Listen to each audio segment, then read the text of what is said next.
Charlie Wade bab 121. Lorin memegang kakinya dan melihat darah merembes keluar dari jari-jarinya. Dia sadar bahwa Charlie tidak sedang membohonginya. Namun, tentu saja sulit bagi seorang wanita saat diminta seorang pria asing untuk melepas celananya. Menghadapi pilihan antara hidup dan mati, Lorin ragu-ragu sesaat. Akhirnya dia menyerah. Dia tidak ingin menghadapi mati, dan tidak ingin cacat seumur hidupnya. Lorin tersipu. Menatap Charlie. Jantungnya berdegup keras. Ada rasa aneh di seluruh tubuhnya. Akhirnya, dia berkata dengan lembut. Begitu, terima kasih. Charlie mengangguk. Berjongkok. Memegang celananya dengan kedua tangan. Dan merobeknya dengan keras. Lorin menarik napas. Wajahnya yang cantik sangat panas. Jantungnya berdetak lebih cepat. Dia tidak punya keberanian menatap Charlie. Kepalanya tertunduk. Mata Charlie tenang. Charlie melihat luka tusukan ada di kaki kirinya. Dia menyatukan jari telunjuk dan jari tengahnya. Dan menekan titik akupuntur. Jejak Reiki meresap dari jari-jarinya ke area luka. Mata Charlie hanya tertuju pada luka. Dia bahkan tidak melihat ke area lain. Dia bertindak cekatan. Menekan beberapa titik akupunktur. Darah dari luka itu sedikit demi sedikit berhenti.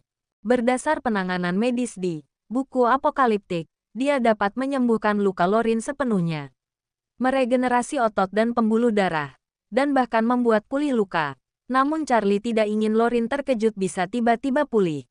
Jari-jari Charlie berfungsi sebagai jarum akupuntur membantu menghentikan pendarahan Lorin. Dan dia berhenti saat otot serta pembuluh darahnya sembuh. Selanjutnya dia hanya perlu membalut luka daging yang tersisa di rumah sakit. Dan segera keluar dari rumah sakit dan dia sembuh. Jantung Lorin terasa berdebar. Dia merasakan sakitnya berkurang setelah Charlie mengetuk beberapa jari. Pendarahannya juga berhenti. Dia sangat terkejut. Tidak pernah berpikir bahwa pengobatan tradisional Tiongkok, yang menurut keluarganya tidak berguna, ternyata jauh lebih efektif daripada pengobatan Barat. Oke, Charlie berkata dengan ringan, dan berdiri tanpa melihat ke samping. Coba berdiri. Lorin mencoba berdiri. Kakinya tidak mengeluarkan darah seperti sebelumnya. Dia terkejut dan bahagia. Dia mengangkat kepalanya dengan tersipu dan berkata dengan malu-malu. Karena kamu tidak mau menyebutkan nama, kamu harus memberiku kesempatan untuk berterima kasih. Tidak, Charlie berkata dengan dingin. Dia masih tidak ingin membuka identitasnya. Kamu telah menyelamatkanku. Jika aku bahkan tidak bisa berterima kasih, aku akan malu padamu di sisa hidupku. Lorin berkata dengan memaksa. Dia melepas kalung dari lehernya. Ini adalah hadiah dari kakekku pada upacara kedewasaanku. Aku ingin kamu menerimanya karena telah menyelamatkanku. Yang ingin dia serahkan adalah sebuah kalung platinum dengan berlian merah muda sebening kristal yang dipasang di liontin. Charlie ingin menolaknya, tetapi ada aura samar yang dirasakannya dari berlian merah muda. Dia berubah pikiran dan mengambilnya. Charlie mengangguk. Dia lalu melepas jaketnya, mengikatkannya di pinggangnya, dan berkata, "Maaf, saya telah merobek celanamu. Kamu harus mengenakan pakaian saya ini untuk menutupi. Saya akan menelepon nomor darurat rumah sakit terdekat. Ambulans akan tiba dalam beberapa menit. Kamu aman sekarang. Saya akan pergi dulu." Setelah berbicara, Charlie berbalik tanpa melihat ke belakang. Dalam hitungan detik sudah menghilang dari hadapan Lorin. "Hei, tunggu," Lorin memanggil. Tapi Charlie sudah lenyap dari pandangan. Pada saat ini, suara sirine ambulans telah terdengar di luar taman.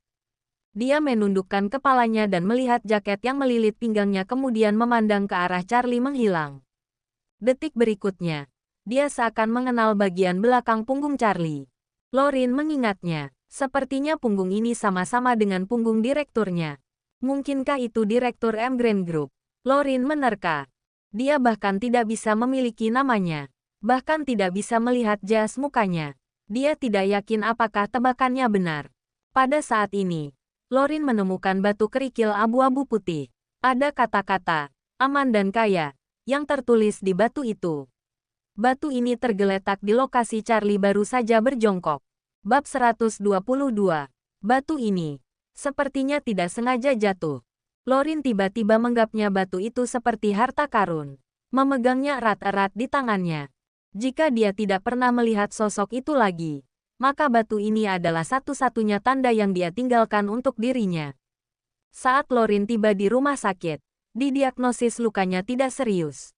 Dokter yang merawat tidak tahu bahwa Lorin telah mendapatkan tindakan pertolongan awal dari Charlie. Dokter itu sangat terkejut melihat cederanya. Dilihat dari luka tusukan di kakinya, tendonnya pecah ringan, dan bahkan ada bagian yang rusak paling parah. Cedera kulit dan daging tidak terlalu dalam. Tendon dan pembuluh darah Lorin sebenarnya masih utuh, seolah-olah telah disambungkan kembali. Tendon serta pembuluh darahnya bahkan lebih kuat. Dokter mengatakan kepadanya, cedera Anda akan pulih dalam beberapa hari istirahat. Sejujurnya, ini benar-benar luar biasa. Apakah Anda melakukan perawatan khusus pada lukanya? Apa yang dipikirkan Lorin adalah pria misterius itu. Tetapi dia berkata, saya tidak melakukan sesuatu yang istimewa pada lukaku. Dokter berseru, luar biasa. Setelah itu, dokter berkata lagi, ngomong-ngomong, saya sudah menghubungi kepolisian. Mereka akan segera tiba. Anda bisa menjelaskan kepada mereka tentang serangan itu. Lorin mengangguk ringan. Polisi datang dengan cepat. Polisi sangat memerhatikan kasus ini. Yang mengalami kejadian ini adalah seorang eksekutif Emgrand Group. Ada yang menggunakan pisau untuk melukainya. Di antara polisi yang datang, ada seseorang yang mengenal keluarga Wilson. Dia tahu Lorin adalah tamu keluarga Wilson. Dia segera memberi kabar pada keluarga Wilson. Di villa keluarga Wilson saat ini, seluruh keluarga sedang membahas apa yang harus dilakukan. Harold memberitahu mereka sesuatu telah terjadi pada Lorin. Tetapi dia tidak mengungkapkan bahwa itu adalah karena dirinya. Nyonya Wilson merasa ini adalah sebuah kesempatan bagus bagi keluarga Wilson untuk tampil. Dia harus menemukan cara untuk menemukan Lorin. Selamatkan dia. Tambahkan drama untuk membantunya merebut hati Lorin. Ini bonus bagi Harold. Saat mendengar Lorin berada di rumah sakit, wanita tua itu kecewa dan menghela nafas. Akan sangat bagus jika Harold berada dekat Lorin saat ini. Dia bisa menjadi pahlawan yang menyelamatkan gadis cantik itu. Setelah berbicara, dia segera berkata kepada semua orang, ayo pergi ke rumah sakit untuk menjenguknya. Harold menjadi khawatir. Tetapi dia hanya bisa terdiam dan ikut berangkat ke rumah sakit bersama keluarganya. Dalam perjalanan, Harold sudah merencanakan kata-kata untuk menjelaskan. Dia tidak yakin apakah Lorin akan mempercayainya. Tiba di rumah sakit dan melihat kondisi Lorin, wajah Harold menunjukkan kejutan yang kuat. Dia buru-buru melangkah maju. Lorin, kamu baik-baik saja. Tadi saya akan menghubungi ayah saya dan mengajak seseorang untuk menyelamatkanmu. Menyelamatkan aku. Gelombang ironi melintas di wajah acuh tak acuh Lorin. Dia berkata dengan ringan, aku hampir terbunuh karenamu. Harold buru-buru menjelaskan, Lorin, jangan salah paham. Saya mencoba memecah perhatian mereka. Lagi pula, orang yang mereka cari adalah saya, bukan kamu. Saya pikir mereka tidak akan melukaimu. Lorin mendengus dingin dan terlalu malas meladeni Harold. Karena dia telah melihat dengan jelas kepribadiannya. Keinginan Lorin adalah ingin berada sejauh mungkin dari Harold di masa depan. Melihat Lorin tidak menyalahkannya lagi, Harold mengira Lorin percaya pada penjelasannya. Dia menatap Lorin dari atas ke bawah. Dia melihatnya mengenakan jaket pria. Harold mengerutkan kening. Lorin, di mana celanamu? Apa yang terjadi padamu? Lorin sangat jijik. Dia tidak ingin menanggapinya sama sekali. Hanya menjawab dengan dingin. Itu bukan urusanmu. Mata lihai Nyonya Wilson menyapu Lorin. Menatap jaket pria yang melilit tubuhnya. Dia melangkah maju dan bertanya. Lorin, jika kamu memiliki sesuatu untuk dikatakan, kamu bisa memberi tahu nenekmu. Orang-orang itu tidak melakukan sesuatu yang jahat padamu, bukan? Lorin berkata dengan kosong. Mereka menikam saya. Untungnya, ada seorang pemuda yang lewat dan menyelamatkan saya. Karena saya mengalami cedera di kaki saya, dia membantu saya mengobatinya. Celanaku robek dan dia melepaskan mantelnya untuk menutupi tubuh saya. Apa ada masalah? Anak muda, wanita tua Wilson terkejut. Ada seorang pemuda yang menyelamatkan Lorin. Ini sangat tidak bagus. Jika Lorin jatuh cinta pada pemuda itu, bukankah cucu kesayangannya? Harold, tidak akan punya kesempatan. Harold juga berkata dengan cemburu saat ini. Lorin, bagaimana dia memperlakukanmu? Apakah dia melepas celanamu untuk menyelamatkanmu? Lorin mencibir dan berkata dengan sinis. Apa urusanmu? Charlie Wade bab 123. Harold hanya merasakan pusing di kepalanya. Gelombang kecemburuan bergelora cepat ke otaknya. Dia bahkan belum menyentuh tangan Lorin sama sekali. Tetapi dia telah ditelanjangi oleh pria lain. Dan dia menyentuh dan menekan pahanya. Dia tidak bisa menerimanya. Pada saat ini, Harold tidak peduli Lorin sudah sangat kecewa dengan dirinya. Dia mengertakkan gigi karena cemburu dan berkata, saya pikir orang ini bukan ingin menyelamatkanmu sama sekali. Dia hanya ingin mengambil keuntungan darimu. Dia pasti berpikiran kotor dan ingin melakukan hal tidak senonoh. Begitu Harold selesai berbicara, semua mata keluarga Wilson tertuju pada Lorin. Semua orang berpikiran sama dengannya. Seorang wanita cantik yang tidak bergerak, berbaring berantakan di hadapan seorang pria asing. Dia membiarkan orang lain menyentuhnya. Mudah ditebak. Bisa jadi pemuda itu ada pikiran kotor saat menolong Lorin. Lorin sangat murka dan sangat kecewa pada Harold. Harold bukan hanya melarikan diri. Dia juga berspekulasi tentang dirinya di depan banyak orang. Itu tidak hanya tidak baik dan tidak benar. Tetapi dia juga tidak tahu malu. Lorin berkata dengan dingin, Harold, orang yang menyelamatkanku tidak melakukan hal jelek padaku. Dan aku sendiri yang melepas celanaku. Itu tidak ada urusannya denganmu. Berkata, Lorin marah dengan giginya terkatup. Hei Harold, ini juga semua gara-gara kamu. Saat ada orang yang ingin membalas dendam, kamu malah kabur, meninggalkanku dan membuatku terluka. Saya ditikam. Dan kamu teganya mengatakan hal-hal seperti itu sekarang. Apakah kamu tahu? Kamu itu sangat tidak tahu malu. Harold tersedak. Wajahnya memerah dan dia tidak bisa berkata-kata. Lorin tidak memandangnya sama sekali. Segera bangkit dan meninggalkan bangsal. Menghentikan mobil dan kembali ke hotel tempat dia menginap. Keluarga Wilson juga tercengang. Tidak ada yang mengira bahwa kebenarannya ternyata seperti ini. Ternyata Harold yang menyebabkan masalah dan dia meninggalkan Lorin. Menyebabkan Lorin tertikam. Begitu Lorin pergi, wanita tua Wilson menamparkan wajah Harold dengan marah. Harold tercengang dengan tamparan itu. Wanita tua itu memarahinya. Kamu tidak ingat apa yang sudah saya nasihatkan. Ambil hati Lorin. Kamu justru meninggalkan Lorin dan melarikan diri. Bagaimana dia bisa menyukai perilaku binatang seperti ini? Nenek. Aku salah. Harold menutupi wajahnya. Dia terbangun dan sangat menyesalinya. Detik ini dia menyadari. Dia tidak akan mungkin mendapatkan Lorin. Charlie kembali ke rumah dan menceritakan kejadian malam ini pada istrinya. Dan istrinya tidak tahu apa-apa tentang sesuatu yang terjadi pada Lorin. Wanita tua itu selalu membenci Claire dan keluarganya. Claire dan keluarga tidak tinggal di villa keluarga Wilson. Tentu saja mereka tidak mengetahui apa yang terjadi di sana. Keesokan harinya, begitu Claire bangun, dia menerima telepon dari wanita tua itu. Wanita tua itu berkata kepadanya, Claire, Anda pergi ke Tianhao Building Materials Group hari ini. Coba berbicara dengan bos mereka. Apakah bisa memberi kita 10 juta bahan bangunan secara kredit terlebih dahulu? Menunggu sampai mendapatkan uang dari M Grand Group. Claire buru-buru berkata, Nenek, Tianhao Building Materials Group memiliki banyak bisnis. Mereka memiliki hak tinggi untuk menentukan. Mereka tidak akan pernah mau menerima pembayaran secara kredit. Wanita tua itu berkata, ini masalahnya. Keluarga Wilson memiliki beberapa masalah dengan rantai modal. Kita tidak sanggup membayar begitu banyak biaya di muka. Pinjamannya juga sangat sulit. Jalan keluarnya ada di Tianhao Building Materials Group. Setelah berbicara, wanita tua itu berkata lagi, Claire, keluarga kita memiliki masalah internal dan eksternal. Sepupumu tidak bisa diandalkan. Sekarang saya hanya bisa mengandalkanmu. Kamu dapat memikirkan cara untuk menyelesaikan masalah ini.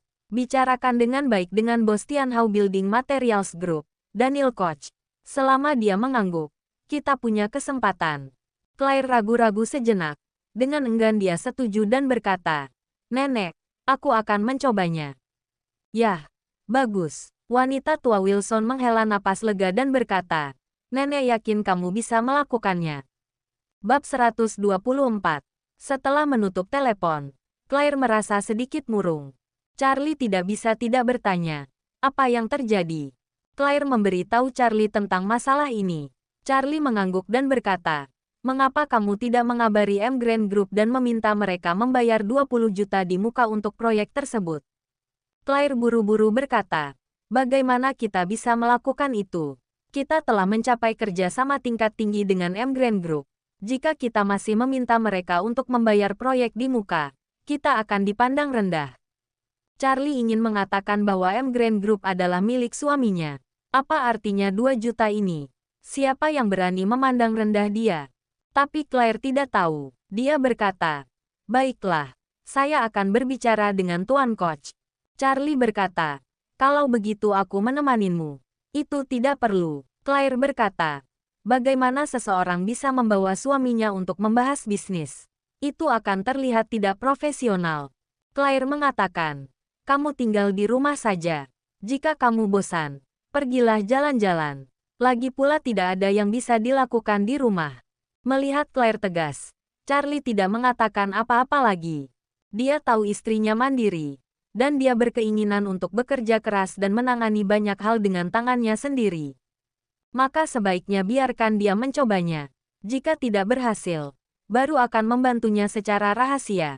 Setelah sarapan, Claire membuat janji dengan Daniel Koch, pemilik Tianhao Building Materials Group.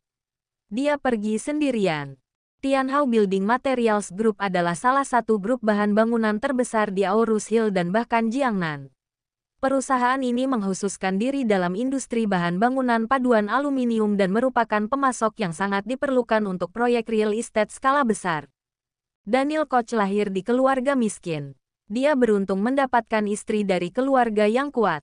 Jadi dia bisa berkembang seperti sekarang dengan bantuan keluarga istrinya. Daniel Koch dikenal sebagai suami yang setia dengan istrinya. Meskipun istrinya sangat jelek, dia tidak pernah berani main-main di luar. Reputasinya tidak buruk. Mereka mengatakan bahwa dia adalah pria baik yang tidak akan melupakan istrinya. Tianhao Group berada di pinggiran kota. Memiliki pabrik skala besar menempat area seluas ribuan hektar. Claire berkendara ke gedung kantor. Menghentikan mobil. Daniel Koch telah lama menunggu di lobi gedung perkantoran. Melihat kedatangannya, Daniel Koch tersenyum hangat. Berjalan ke arah Claire. Mengulurkan tangannya dan berkata, "Oh, Nona Wilson, kamu sudah di sini hari ini. Saya sangat merindukanmu." Claire mengulurkan tangannya, menjabatnya dengan sopan, dan berkata sambil tersenyum, "Tuan Kou, kamu terlalu sopan." Setelah mengatakan itu, Claire ingin menarik tanganku kembali. Tetapi Daniel Koch memegang tangannya erat sekali. Tidak membiarkan Claire melepaskan telapak tangannya. Bahkan dia memegangnya lebih erat. Claire menarik tangannya dengan seluruh kekuatannya, lalu berkata dengan ekspresi waspada, "Tuan Kou, kamu." Daniel Koch buru-buru menggaruk kepalanya sambil tersenyum dan berkata, "Oh, maafkan saya. Saya selalu mendengar bahwa Nona Wilson memesona. Hari ini, saya melihatnya secara langsung. Saya begitu terpesona. Nona Wilson, tolong maafkan saya." Claire melihat bahwa dia juga murah hati. Dia sedikit lega Daniel mau meminta maaf secara langsung. Pada saat ini, Daniel memberi isyarat pada Claire untuk mengikutinya dan berkata sambil tersenyum, "Nona Wilson, silakan datang ke kantor saya untuk mengobrol." Charlie Wade bab 125. Daniel membawa Claire ke ruangan kantornya. Saat menutup pintu, ada semburan api di mata Daniel. Dia diam-diam mengunci pintu dan mengundang Claire untuk duduk di sofa. Ekspresi Claire sedikit kaku. Dia duduk di seberangnya dengan tangan terlipat. Daniel bertanya sambil tersenyum, "Nona Wilson, apa yang akan kita bahas? Kerja sama seperti apa yang ingin kamu diskusikan dengan saya?" Claire berkata dengan sedikit malu, "Sejujurnya, Tuan Kou, arus kas Wilson Group kami sedikit bermasalah akhir-akhir ini. Saya ingin bertanya kepada kamu. Bisakah kami mendapatkan sejumlah bahan bangunan secara kredit terlebih dahulu?"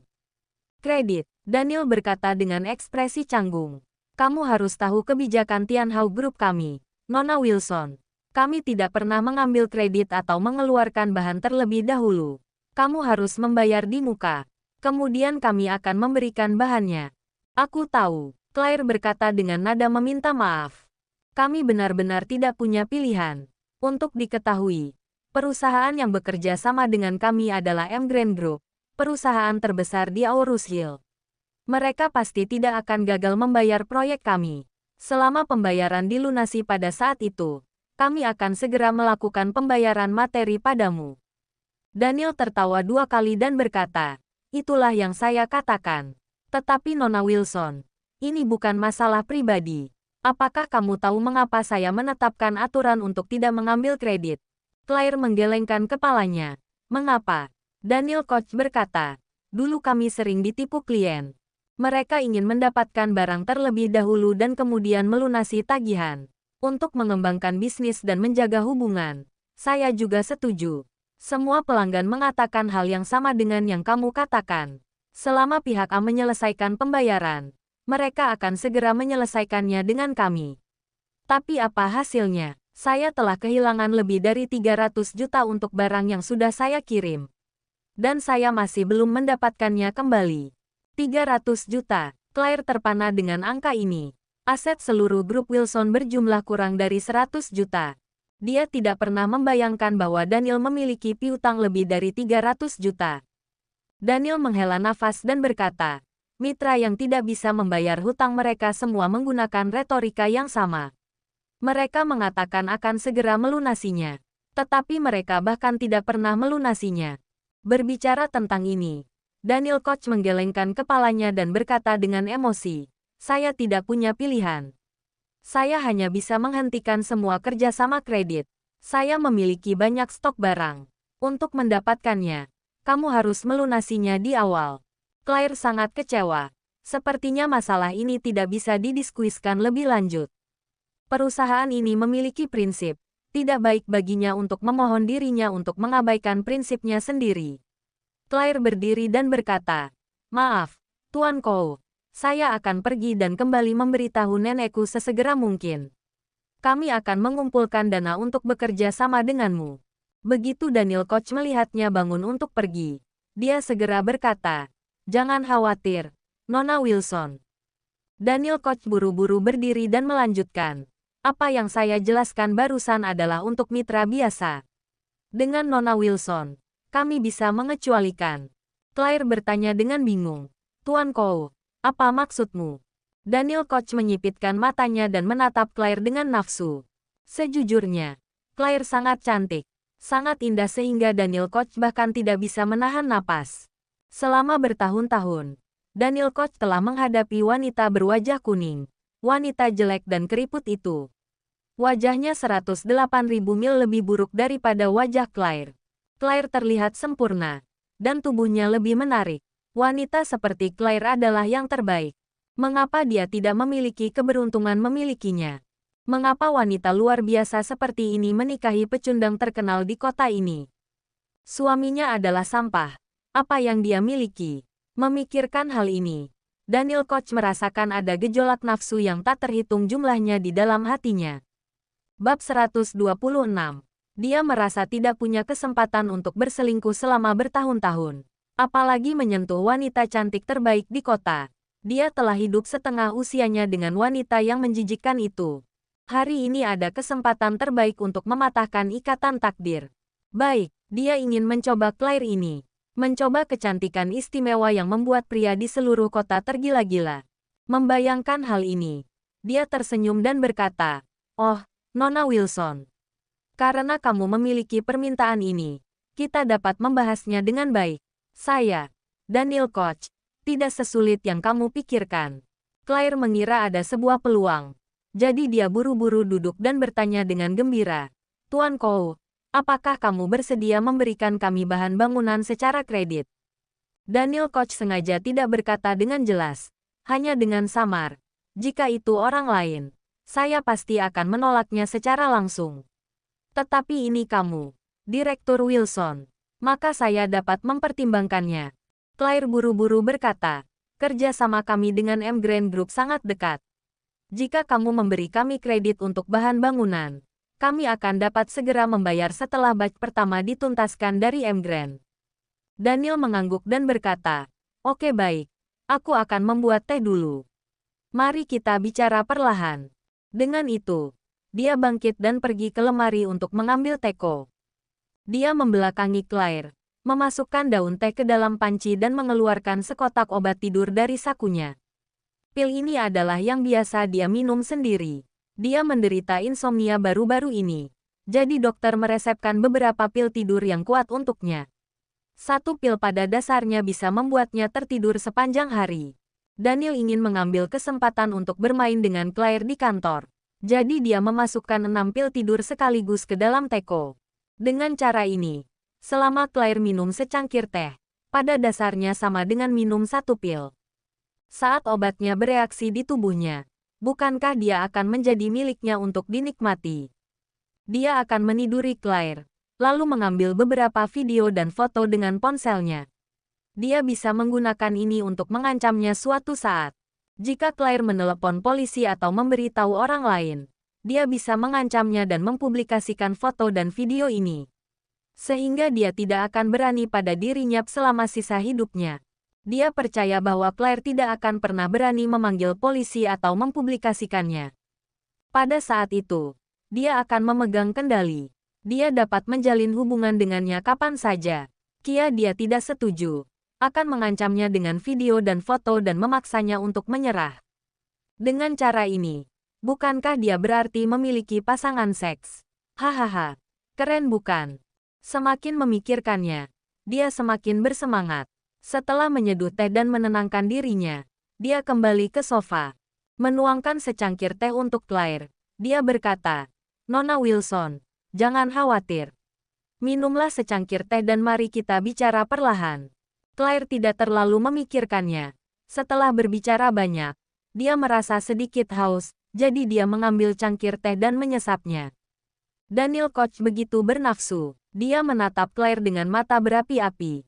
Melihat kakinya yang ramping, pinggang ramping, sosok sempurna, wajah cantik. Wanita ini benar-benar memancarkan pesona menawan di seluruh tubuhnya. Membuat hatinya semakin panas. Hari ini adalah anugerah. Dia dapat menikmati wanita sempurna ini seutuhnya dalam beberapa saat.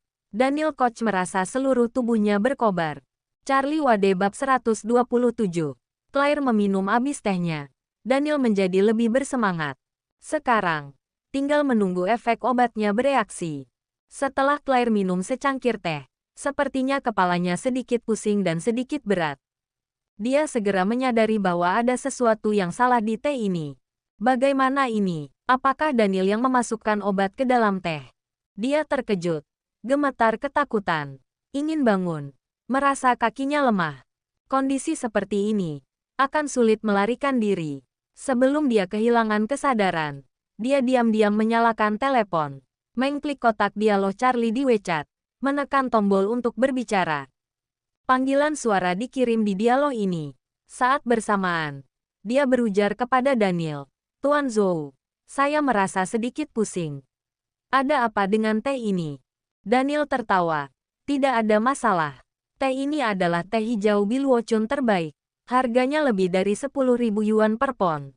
Sangat enak. Apakah kamu ingin secangkir lagi?" Claire berkata, "Sudah cukup Tuan Koch. Saya sedikit tidak nyaman. Tolong minta seseorang mengirim saya keluar." Daniel tertawa beberapa kali. Dia duduk berhadapan dengan Claire. Sekarang berdiri dan berjalan ke sisi Claire dan duduk di sebelahnya.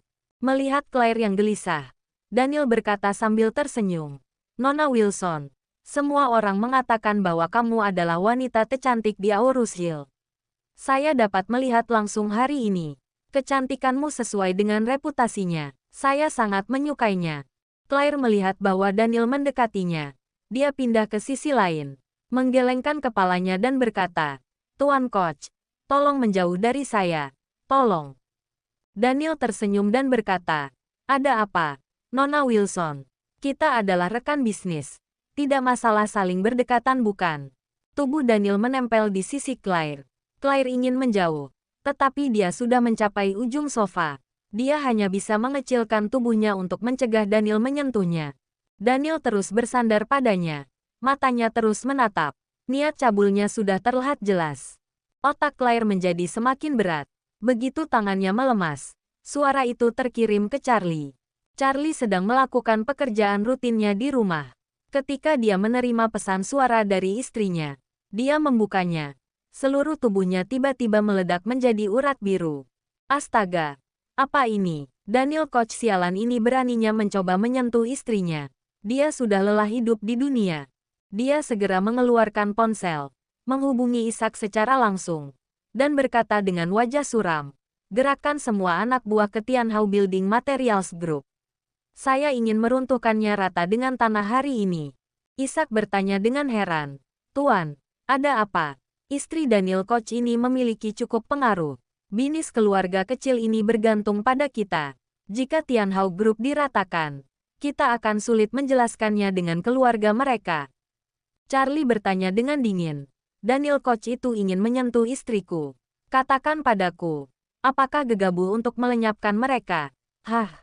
Ishak tiba-tiba membeku. Dia tadinya berpikir Daniel Koch hanya tidak sengaja memprovokasi tuan muda. Tetapi dia tidak pernah berpikir bahwa Daniel benar-benar tertarik pada nyonya muda. Mereka yang berani memiliki pikiran bejat seperti itu harus dihukum. Jadi dia segera berkata, "Tuan, saya akan menggerakkan semua orang untuk segera bergegas." "Oke, aku akan ke sana sekarang juga." Ishak segera berkata, "Tuan, di mana posisimu? Saya akan mengirim helikopter menjemputmu, agar lebih cepat." Bagus. Bab 128. Beberapa saat kemudian, sebuah helikopter sipil kelas atas yang berat meraung. Di helikopter, duduk Ishak dan 10 master berpakaian hitam. Ekspresi mereka sangat jelek. Sial. Di Aurus Hill, masih ada orang yang berani melakukan sesuatu pada nyonya muda itu. Dia benar-benar mencari kematian. Helikopter itu sangat cepat, tiba di lantai atas rumah Claire dalam sekejap. Charlie bergegas ke atap, naik langsung ke helikopter. Dia berkata kepada Ishak, dengan kecepatan tercepat, "Bawa aku ke Tianhao Building Materials Group." Beberapa saat kemudian, sebuah helikopter sipil kelas atas yang berat meraung. Di helikopter, duduk Ishak dan 10 master berpakaian hitam. Ekspresinya sangat jelek. Sial. Di Aurus Hill, masih ada orang yang berani melakukan sesuatu pada nyonya muda itu. Ini benar-benar mencari kematian. Helikopter itu sangat cepat, dan tiba di lantai atas rumah Claire dalam sekejap.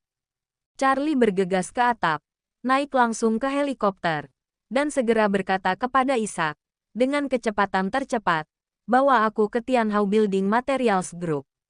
Saat ini, di Tianhao Building Materials Group, Daniel Koch melihat Claire sudah tidak berdaya. Dia tertawa puas penuh semangat. Dia mengulurkan tangannya, ingin melucutkan pakaian Claire. Pada saat ini, tiba-tiba ditendang tiba-tiba oleh beberapa orang. Seorang wanita jelek dan agresif bergegas masuk dengan beberapa pria yang tampak seperti pengawal di belakangnya. Melihat Daniel hendak menanggalkan pakaian Claire, wanita itu sangat marah. Dia berkata, "Daniel Koch, beraninya kamu membohongiku di belakangku." Daniel langsung terperanjat. Bagaimana wanita jelek ini bisa datang ke kantornya? Daniel Koch tidak tahu bahwa hampir semua orang di kantornya telah dibeli oleh istrinya. Sehingga istrinya tahu persis apa yang dia kerjakan, kemana dia pergi, dan dengan siapa setiap hari. Hari itu istrinya mengetahui Claire akan datang mencari Daniel Koch. Dia segera waspada. Claire memiliki kecantikan yang terkenal di kota Aurus Hill. Istrinya sangat membenci kecantikan, karena dia terlalu jelek. Ketika dia tahu ada Claire ada di sini, dia akan membunuhnya. Betulkah? Segera setelah dia tiba, dia menemukan suaminya sedang mencoba meniduri Claire. Daniel Koch ketakutan saat ini, dan buru-buru berkata, "Istriku, istriku, dengarkan penjelasan saya. Dia yang merayu saya." Wanita berwajah kuning itu melihat wajah Claire memerah dan pakaiannya sedikit acak-acakan. Dia segera berkata kepada pengawal di sekitarnya, "Tangkap mereka berdua." Beberapa pengawal segera meraih Daniel Koch dengan kuat, dan meraih Claire dengan kedua tangan di belakang. Wanita jelek itu pertama-tama menghampiri Daniel, menamparkan tangan dan wajah Daniel. Dia berteriak memarah, Kamu bajingan.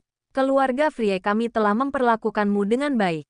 Tanpa keluargaku, kamu masih akan tinggal di rumah kumuh. Benar-benar sial, kamu beraninya mengkhianatiku.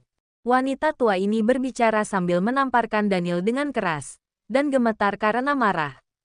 Daniel berteriak dan menangis. Istriku, jangan salahkan aku. Jangan salahkanku. Salahkan perempuan dari keluarga Wilson ini. Dia yang merayuku. Wanita itu bertanya dengan suara dingin. Katakan dengan jelas apa yang terjadi. Daniel menjelaskan.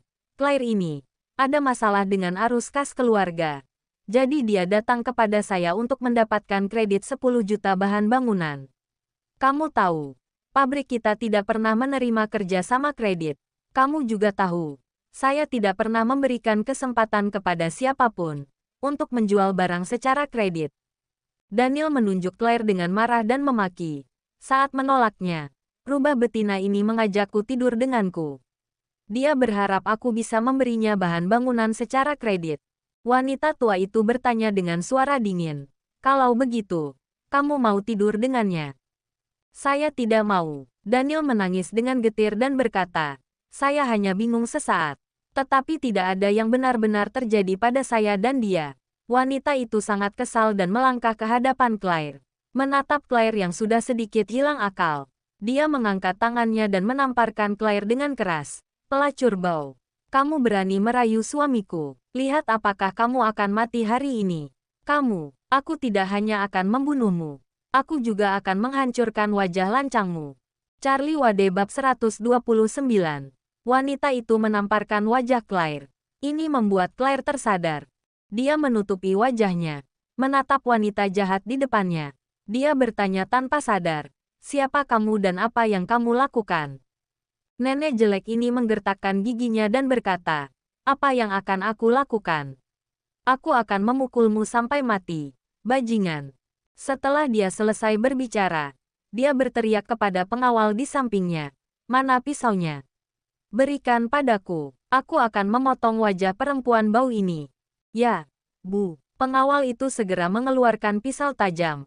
Kemudian berkata dengan hormat, Nyonya, Anda tidak perlu mengotori tanganmu.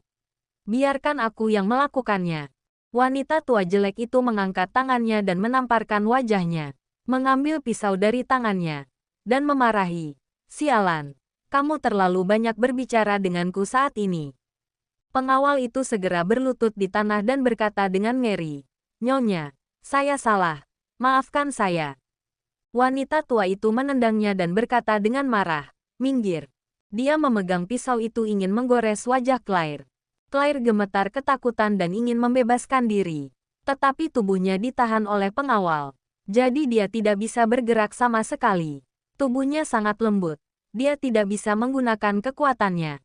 Pada saat kritis ini, seseorang tiba-tiba berteriak, letakkan pisau itu. Wanita tua itu berbalik. Seorang pria muda bergegas masuk dengan 10 pria berpakaian hitam. Siapa kamu? Berani mencampuri urusanku. Apakah kamu tahu siapa aku? Charlie mengertakkan gigi dan berkata, aku tidak peduli siapa dirimu. Setelah berbicara, Charlie segera bergegas dan menendang wanita itu. Melihat Charlie, Claire menangis dan berteriak, suamiku, selamatkan aku. Charlie beruntung. Buku apokaliptik telah mengumpulkan semua energi spiritual di tubuhnya ke dalam tinjunya. Dia meninju dua pengawal yang memegang istrinya. Buk, mereka berdua dibenturkan ke dinding. Langsung tidak sadarkan diri. Claire sudah terbebas, tetapi kakinya masih lemah. Dia akan terjatuh ke lantai. Charlie segera bergegas dan memeluknya dan melihat ada bekas tamparan di wajahnya. Charlie sakit hati. Claire, jangan khawatir. Suamimu akan membalaskan dendammu. Claire menangis. Memeluk Charlie dengan erat. Dan menangis. Suami, bawa aku pulang. Charlie menepuk punggungnya dan meyakinkan. Jangan khawatir. Suamimu akan membawamu pulang. Tidak ada yang bisa menyakitimu. Charlie mengalirkan reiki di tangannya ke tubuh Claire. Membuat istrinya tertidur lelap. Charlie meletakkan Claire di sofa dan berkata kepada Isaac, lindungi istriku. Isaac mengangguk dan berkata dengan tegas, Tuan muda, jangan khawatir. Hidupku menjadi jaminan keselamatan istrimu. Charlie berbalik untuk melihat wanita tua yang menendang istrinya. Mengangkatnya dari lantai dan meninju wajahnya. Apakah kamu yang memukuli istriku? Wanita tua itu berlumuran darah di seluruh wajahnya. Dia memarahi dengan suara serak. Kamu berani memukuliku. Apakah kamu tahu siapa aku? Aku akan membunuhmu. Setelah itu, dia berteriak kepada pengawal di sampingnya. Bunuh dia. Siapapun yang membunuhnya, akan aku berikan 1 juta. Mendengar 1 juta, pengawal bersemangat dan bergegas menuju Charlie. Charlie berkata kepada anak buah Ishak tanpa ekspresi, bunuh mereka. Beberapa pria berbaju hitam segera mengeluarkan pistol gelap dari saku mereka dan menarik pelatuk ke sekelompok pengawal itu. Pengawal ini tidak pernah bermimpi bahwa pria berbaju hitam yang datang ke sini membawa senjata. Keahlian menembak mereka juga sangat bagus. Setiap tembakan langsung mengenai jantung. Dalam sekejap, semua pengawal perempuan jelek itu mati dengan tragis. Darah menyembur di udara oleh peluru. Wanita dengan wajah jelek dan tua itu tercengang oleh adegan yang tiba-tiba ini. Kamu, siapa kamu? Charlie mencibir. Aku suami Claire. Daniel Koch, yang berdiri di sebelahnya, gemetar ketakutan. Kamu adalah menantu tidak berguna itu. Kamu, apa kabar? Charlie bertanya sambil tersenyum. Apakah kamu penasaran? Bagaimana menantu seperti saya memiliki latar belakang yang begitu kuat? Daniel Koch mengangguk lagi dan lagi. Bab 130. Wanita berwajah jelek di sebelahnya menjadi lebih tenang dan berkata, katakan. Nama saya Sharon Frie. Saya dari keluarga Frie di Lancaster. Apa pernah mendengar tentang keluarga Frie? Tuan kami adalah keluarga Wade dari Eastcliff. Tidak peduli seberapa kuat keluarga kamu, keluarga Frie tidak akan pernah mengampuni kamu. Keluarga Wade tidak akan pernah mengampuni kamu. Oh, Charlie tersenyum dingin dan berkata kepada wanita itu, dengar, aku putra keluarga Wade di Eastcliff. Aku tuanmu, namaku Charlie Wade. Apa? Begitu kata-kata ini keluar, Sharon Frie seperti tersambar petir. Seperti melihat hantu, dia menatap Charlie dengan mata terbelalak. Kamu adalah tuan muda dari keluarga Wade. Bagaimana mungkin ada seorang tuan muda dari keluarga Wade berada di tempat sekecil Aurus Hill? Pada saat ini, Ishak datang dan berteriak, Sharon Frie, kamu beraninya membentak tadi. Kamu mau mati. Ini Charlie, tuan muda dari keluarga Wade. Baru saat itulah Sharon Frie melihat Ishak. Ishak, dia adalah juru bicara keluarga Wade di Aurus Hill. Ishak juga seorang yang ayahnya ingin dekati dan jilat untuk kebaikan keluarga mereka. Bagaimana dia bisa berada di sini? Apakah itu? Mungkinkah pemuda ini benar-benar dari keluarga Wade, tuan muda? Wanita itu tiba-tiba pingsan, berlutut di lantai dan bersujud dengan putus asa. Guru, saya salah. Guru, maafkan saya. Guru, saya akui saya salah. Guru, jika saya tahu bahwa itu adalah istrimu, aku tidak akan berani menyentuhnya. Tuan muda. Daniel membasahi celananya karena ketakutan. Dia berlutut dan berkata sambil menangis. Tuan, tolong maafkan saya. Ekspresi Charlie kejam. Kalian berdua ingin menyakiti istriku.